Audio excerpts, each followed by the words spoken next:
Ассаламу алейкум. Мен ет сауып қойдым. Ет қазір піседі. 1-2 сағатқа. Біз бүгін рассольник жасаймыз кешкі асқа. Қыздар, рассольник жасау үшін бізге керегі перловка, рассоль суы, яғни огурцы соленый, тұздалған огурцы және 4 картоп, 1 жуа, 1 сәбіз.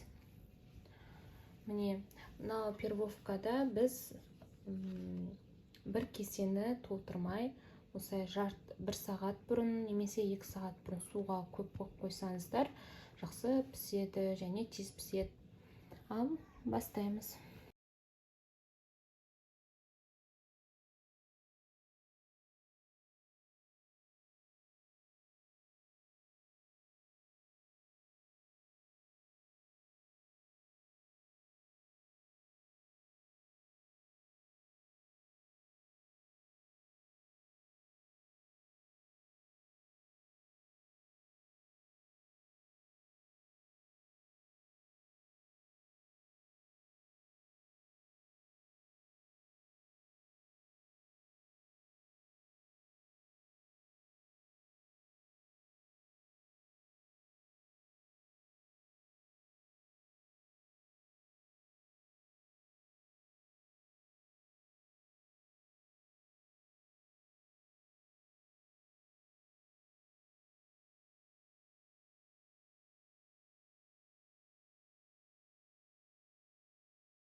Міне бай. Осылай тағы кіріп тұрса, піскен деген сөз. Етімізді аламыз. Көрдіңіздер ме? Етіміз піскен.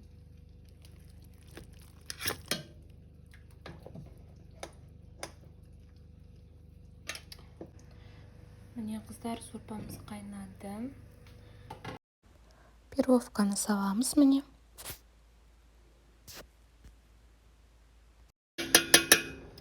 Енді бір бұрқ етіп қайнағанын күтеміз.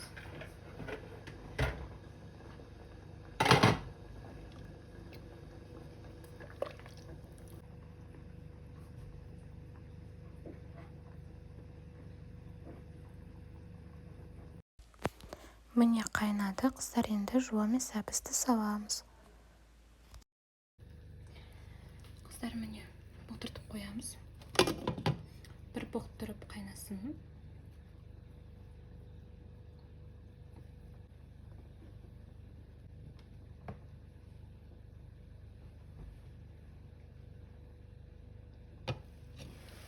Қайнады.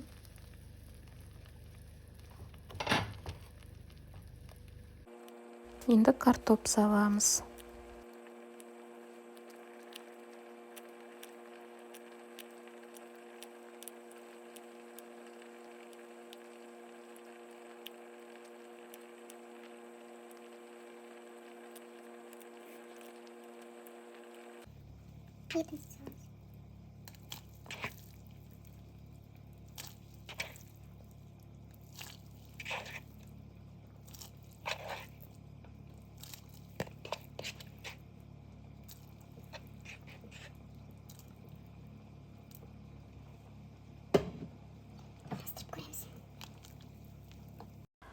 Одан кейін қияр саламыз.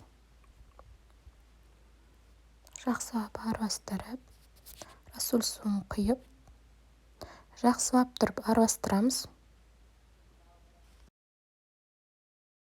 Тұзын, бұрышын салып дәміне қарай саласыздар. Жақсылап араластырып, тағы да қайнатамыз.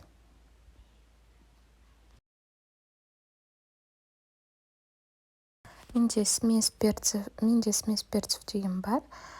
Соны салып, жақсылап араластырып, крышканың бетін қойып, қаттыға қоямыз. Далада бір шай қайнасын. Осы қайнағаннан кейін қыздар ашып, дәмін көреміз. Перловканы көресіздер, пісті ма, піскен жоқ па, картопты көресіздер. Егер піспеген болса, тағы да бір қайнатамыз. Міне қыздар, дайын болды. Бізге ас болсын. Рахмет.